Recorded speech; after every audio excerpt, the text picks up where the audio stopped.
Ganda ng kulay ng bundok Arayat to. Nasisinagan ng sikat ng araw. So itong malapit na ilog na ito yung mismong Pampanga River. Ayan, napakalakas ng ragasan ng tubig oh. Dami rin mga nanguri ng isda yun oh. Sa may taas meron namimingwit, tsaka dito sa may mga paligid ng dam. Ayan oh. Ayan, so nandito na tayo sa may Arayat Magalang Bypass Road Viewpoint Night Food Park. Ayan, daming tao, grabe.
Day sa inyo mga kabalen. So sa nakarang episode natin, kung naalala ninyo, nagpunta tayo doon sa may ginagawang Arayat to Magalang Bypass Road. At napag-alaman din natin na meron na silang ginawang Arayat Magalang Bypass Road Viewpoint na nagsisilbing kainan or night food market doon sa may bypass road na ginagawa ngayon. So this time, since na nung nagpunta tayo doon is tanghaling tapat, is babalik tayo ngayon pang sunset. So sigurado is nandun na yung mga kainan ngayong hapon at saka mamayang gabi. At para makita din natin kung anong itsura ng Arayat Magalang Bypass Road tuwing gabi, lalong-lalo na kapag nandoon na yung mga kainan mismo dun sa may bypass road. So kasama ko ngayon yung kapatid ko. Actually siya yung nagsuggest na magpunta ngayon doon sa may bypass road. And syempre at the same time naisip ko na din na i-vlog na rin yung itsura ng bypass road tuwing gabi. So dito na tayo dadaan sa may bypass road din ito sa Angeles City, Pampanga, along Abacan River. Ayan. So mula dito sa may Angeles City, babaybay lang natin itong riverside na kalsada hanggang makarating tayo dun sa may Sapa Diputad, Angeles City. Tapos papasok na tayo ng Pandakaki at tapos diretso na tayo ng Arayat, Pampanga. Ayan, so pagka kanan natin dito, ito na mismo yung Pandakaki Resettlement, Mexico, Pampanga. Ayan, so itong binabaybay nating kalsada ngayon, ito yung ruta palabas ng Pandakaki. So yung dulo nito, Arayat, Mexico Road na.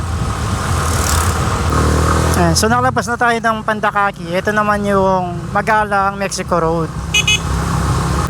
Okay, so kakaliwa tayo dito. Ito naman yung Arayat, Nueva Ecija Road. Pag diniretso mo to, lalabas ka sa may Cabiao, Nueva Ecija na, or Ahen, ganon. Gumanda-ganda ngayon yung kondisyon ng kalsada ngayon dito sa may Arayat, Nueva Ecija Road. Dati napakapangit ang kalsada dito eh. Tuloy-tuloy yung mga lubak dati. Ngayon no, kukunti na lang talaga. Tsaka halos dire-diretso na yung biyahe kasi dati paminor-minor ka pa dito kasi ang lalalim ng mga butas eh. Ngayon okay na. Ganda ng bundok Arayat. Diyan tayo pupunta sa may likuran mismo yan ng bundok, yung bypass road. Ayan, so pagdating dito meron tayong kakaliwaan na kanto papasok ng barangay Gatchawin para hindi na tayo dumaan mismo sa may pinakabayan ng Arayat para iwas traffic na rin. So ito, kakaliwa na tayo dito sa may tapat mismo nitong covered court ng eskwelahan ng Gatchawin.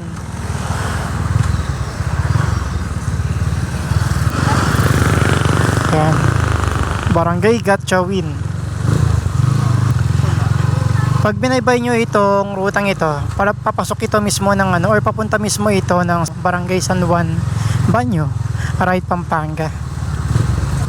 Dito bubungod sa inyo yung napakagandang bundok Arayat. Ayan, south face ng Arayat.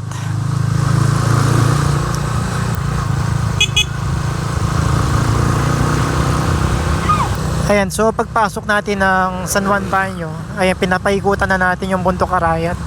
Nasa gilid na tayo. Dito sa rutang mismong ito, nadadaanan na natin mismo yung tubig na nanggagaling sa may Condadong Dam at saka sa may Pampanga River. Ito yung nagsisilbing patubig sa mga taniman dito sa may Arayat. Ayan, so pagdating dito, merong public bath dito. Ayan, no, nanggagaling yung tubig niyan sa taas ng bundok Arayat. Ayan, non-stop yung flow ng tubig niyan galing sa bundok.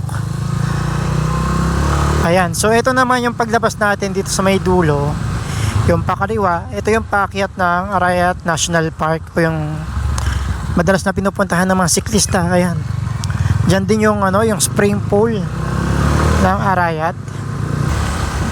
Tapos kakaliwa tayo dito paglagpas natin mismo ng arko ng San Juan Banyo.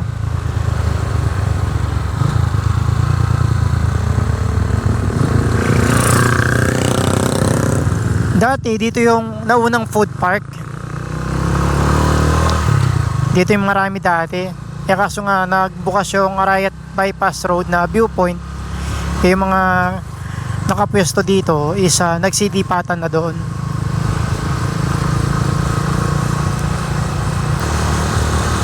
Ganda ng kulay ng bundok Arayat to. Na sisinagan ng sikat ng araw. Dito talaga yung main road, papuntang bypass road. Ayan, kanan ka doon, ay kaliwa ka doon.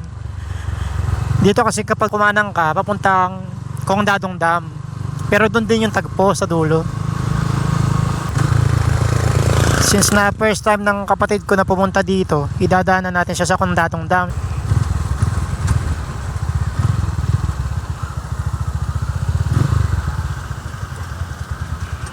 Kukunti lang yung tubig niya ngayon, nalitaw yung buhangin sa gitna. Pero malakas pa rin yung hagos niyan eh. Dami pa rin pala pumapasyal kahit hapon na dito. Malakas pa rin yung hagos ng tubig.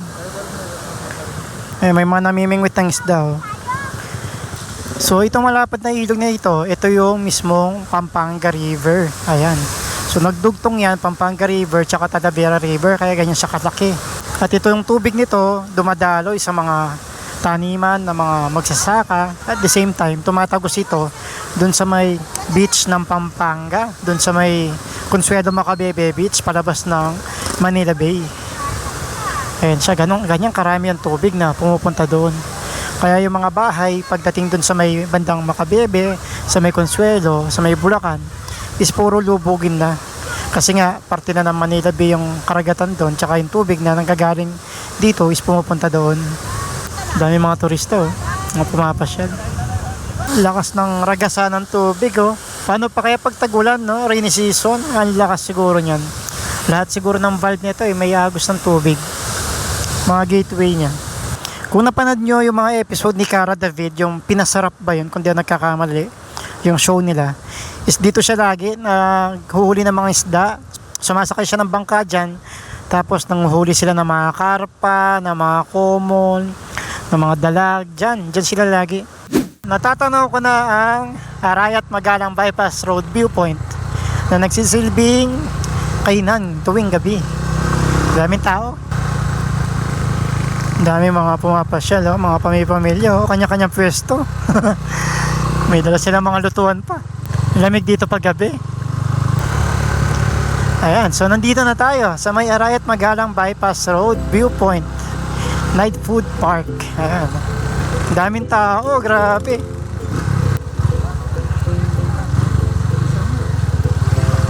Magpark na tayo. Daming lumilipad.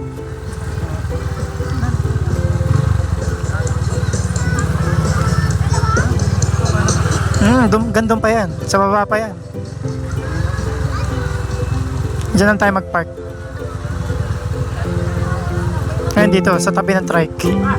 Palipad tayo ng drone bago tuloy Dumilim, lumubog ang araw. Kasi matatakpan niya mamaya sa bundok mismo. Paliparan na natin.